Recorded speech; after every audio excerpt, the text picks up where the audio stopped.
अस्सलामुअलैकुम, सत श्री अकाल, नमस्ते, आदाब। तो इस वीडियो में बात करेंगे सऊदी अरब की आज बहुत बड़ी और ज़रूरी न्यूज़ है, ख़ासकर अजनबी, जितने भी अजनबी हमारे भाई काम करते हैं उन लोगों के लिए, क्योंकि एक अजनबी का गर्दन काट दिया गया है। किस वजह से काटा गया है, क्या मामला है, क्यों हुआ ऐसा, तो पूरी वीडियो आप देखिएगा लास्ट तक, तभी आपको पूरा न्यूज़ पता होगा। और भी सऊदी की कुछ न्यूज़ आपको शेयर करूंगा और आपसे बोलूँगा कि अगर आप सऊदी में नए हैं या पुराने, सऊदी का जो कानून है उसे आपको जानना चाहिए। और आपको कानून के बारे में पता नहीं है तो किसी से पता कीजिए, पूछिए। आपको हर एक नॉलेज होनी चाहिए। अगर आप जिस देश में काम करते हो, हर नियम कानून आपको मालूम होना चाहिए।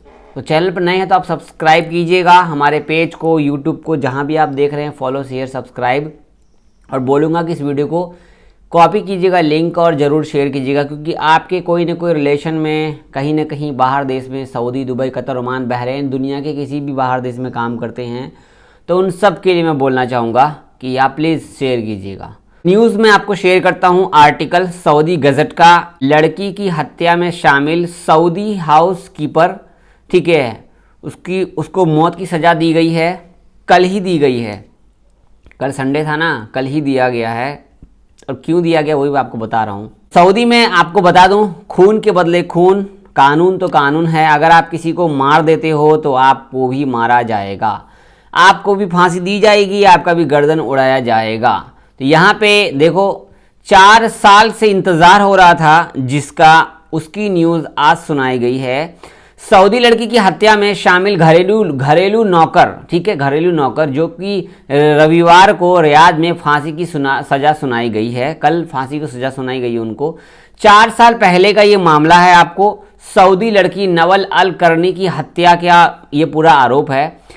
ऐसा न्यूज़ इससे पहले भी आ चुका है, लेकिन ये फांसी की सज़ा किसी को हुई नहीं है, लेकिन ये पहला केस है। लेकिन इसमें घर वाले का क्या कहना है? तो घर वाले का कहना यह है कि जैसे ही फांसी का खबर मालूम हुआ, जिनकी बच्ची को, 11 साल की बच्ची को मौत के घाट उतारा गया, उनकी मां ने कहा कि मुझे बहुत सुकून है कि चलो मेरा इंतज़ार था 4 साल से, 2018 से मैं वेट कर रही थी कि मेरा बच्चे का जो भी होगा वो उनका इंसाफ करेगा, सऊदी अरब की गवर्नमेंट इंसाफ करेगी।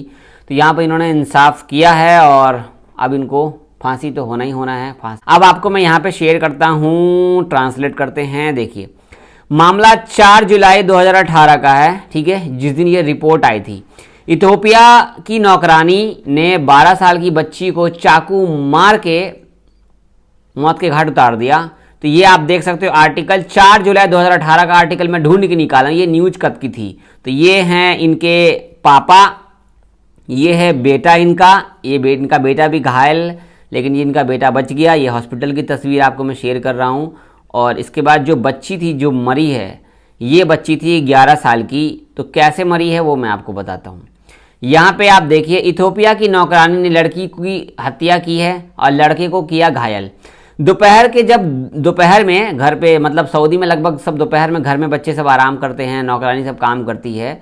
तो दोपहर का टाइम था जब दोनों बच्चे नौकरानी के साथ अकेले थे और माँ काम पर थी, कफील भी अपना, उनका पापा भी काम पे था, कफील और मैडम जो भी थी काम पे थी। नौकरानी अजीब हरकतें करने लगी थी, खुद से बात कर रही थी और रो रही थी।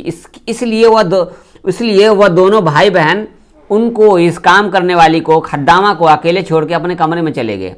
लेकिन उस बीच में ये बच्ची जो है वापस दोबारा बाहर आई। इसके बाद इस काम करने वाले ने इसको पकड़ लिया। थोड़ी देर बाद अली इनकी, इस लड़की के भाई का, ये इंतकाल कर गई है 2018 में। इसका भाई जो था अली को सुनाई दिया कि मेरी बहन का आवाज़ आ रहा चिल्लाने का। तो वो गया देखने, जैसे रूम में, इसके रूम में गया, इस बच्चे के रूम में, तो पता चला कि नौकरानी इसको चाकू से बहुत गोद रही है। लेकिन गया बचाने के लिए, उसका जो भाई अली है, अली गया बचाने के लिए, तो उसको भी उसने बहुत सारा चाकू मारा। लेकिन वो किसी तरीके से भागकर बाथरूम में जाके छिप गया। उसने अपनी माँ को कॉल किया, उसने अपनी माँ को फ़ोन किया, बताया कि क्या चल रहा है घर में। पुलिस आई, माँ ने उसको पुलिस डिफेंस को फ़ोन किया। कुछ देर के बाद पुलिस मौके पर पहुंची। पहुंचने के बाद वहाँ पर वो छुपा रहा। मालूम पड़ा कि उसकी जो बहन है वो इंतकाल कर गई है। उसका जो बेटा जिसने फ़ोन किया, ये बेटा जो है, ये आपको, इसको भी गले में बहुत सारा, मतलब कि गले में गोद करके, मतलब चाकू मारा गया। तो ये बच गया, बट ये फ़ोन करने के बाद अपनी माँ को फ़ोन किया। फ़ोन करने के बाद ये बेहोश हो गया वहाँ पे। इसके बाद पूरा मामला हुआ, उस नौकरानी को गिरफ्तार किया गया। इसके बाद उस बच्चे का, अली का, जो किंग खालिद यूनिवर्सिटी अस्पताल में उनका इलाज चला। ये मामला रियाद का है, ठीक है। ऐसी घटना बहुत होती है। सऊदी में घरेलू कामगार अक्सर हिंसा का शिकार होते हैं, अक्सर मैडम और कफीलों से बात सुनते हैं। तो इसका मतलब ये नहीं है कि आप किसी के भी फैमिली को, आप काम करने गए हो, आप काम पर ध्यान दो, ना कि किसी चीज़ पे ध्यान दो। अगर मैडम कफील आपको 2-4 बात बोलता भी है तो यार सुनना पड़ेगा आपको, क्योंकि आप काम करो। देखो ये थी इनकी फैमिली, देख रहे ये थी ये इनका भाई जो इसको बचाने गया, लेकिन ये इंतकाल कर गई बच्चा। ये दोनों भाई बहन हैं, देखो ये हॉस्पिटल में था, इनका पापा, ठीक है। तो घर में जो काम करने वाली होती है, उनको काम करने वाली से लेकर के काम करने वाला तक जो भी है, ठीक है। अभी तो आपने पहले न्यूज़ देख लिया, देखो यहाँ पे अल अराबिया में भी न्यूज़ है, ये बच्ची थी जो आपने देखा है, थंबनेल में भी देखा होगा, इनके माँ बाप।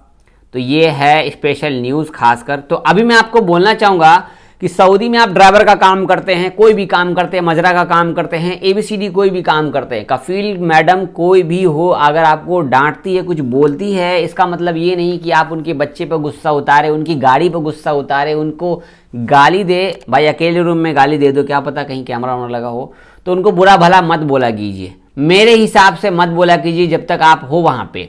तो एक चीज़ का ध्यान रखना, आप अगर किसी का मर्डर करते हो तो आपको भी मर्डर किया जाएगा, आपको भी मारा जाएगा, आपको भी फांसी दी जाएगी, आपका भी गर्दन काटा जाएगा, क्योंकि ये सऊदी का कानून है। तो ऐसा क्यों हुआ? क्योंकि मैडम ने काम करने वाली को कुछ बात बोला था, जिसकी वजह से इसका रिएक्शन उल्टा निकल के आया, वो अपने बच्चों से हाथ धो बैठी। बट चलो खुदा ना खास्ता अगर मैडम पे ही वो मतलब अटैक करती तो मैडम भी आज शायद होती नहीं होती, क्या पता।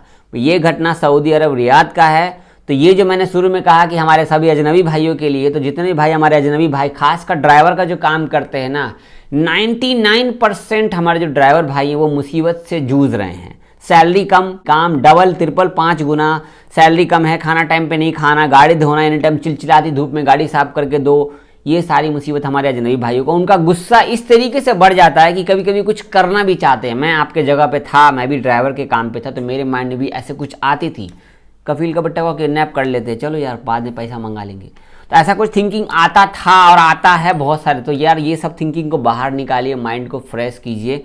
ये था पूरा मामला, जो आपको पता लग गया होगा आपके क्या था, पूरा बात समझ गए ना आप, तो प्लीज़ कमेंट कीजिएगा। अब मैं आपको शेयर करता हूँ आगे कुछ न्यूज़, जो कि उम्रा से स्पेशल न्यूज़ है, क्योंकि मुझे अच्छा लगा, मैं आपको बताता हूँ। यहाँ पे आप देख सकते हैं, उम्रा पे आने वाले जो भी लोग होते थे पहले 1 महीने की वीज़ा पे आते थे, लेकिन वो अब सऊदी के अंदर 3 महीने रुक सकते हैं। ये मैं आपको सीधा नीचे लेकर आऊँगा।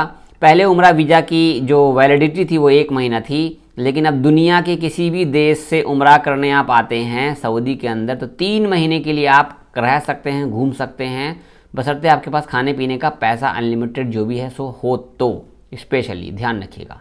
बाकी कुछ मीटिंग वगैरह हो रहा था हज उम्रा के लिए, बाकी अल्हम्दुलिल्लाह चल रहा है जैसा जो है, क्योंकि यहाँ पे अभी कुछ बदला गया है। उम्रा मंत्री चेंज हुए हैं सऊदी में, डॉक्टर तौफीक अल रबैया हो गए हैं उम्रा मंत्री, ठीक है। उम्रा मंत्री नहीं,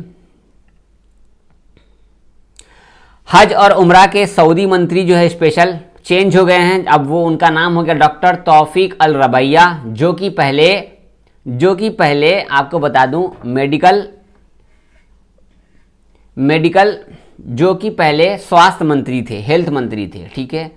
अगली न्यूज़ में आपको शेयर करूंगा। सरकारी दस्तावेज कोई भी अगर आप नकली यूज़ करते हैं, अगर आप पकड़े जाते हैं तो आप पे 4 लाख रियाल का जुर्माना लगाया जाता है। तो सऊदी के अंदर में आप कोई डुप्लीकेट इकामा वगैरह कहीं लेके घूम रहे हैं, कोई बोलता है आपको चलो यार आप क्या 14,000 रियाल लगाओगे डुप्लीकेट इकामा बना के मैं देता हूँ, 500,000 दे दो मैं तुमको बना के दे दूंगा। आप सोचते चलो यार कौन चेक करता है, जेब में तो लेके घूमना है, लेकिन नसीब जब खराब होता है तो कहीं ना कहीं से लिंक आपका होगा और आप lifetime ban plus jail में ज़िंदगी भर सड़ोगे। तो सऊदी के अंदर में नकली दस्तावेज आप लेके घूमते हैं तो होशियार रहिएगा, ये सब गलत काम मत कीजिए, या तो 20 साल की जेल होगी या 4 लाख रियाल का जुर्माना होगा। ये थी कुछ न्यूज़ आपको शेयर किया हूँ। चैनल पर नए तो सब्सक्राइब शेयर।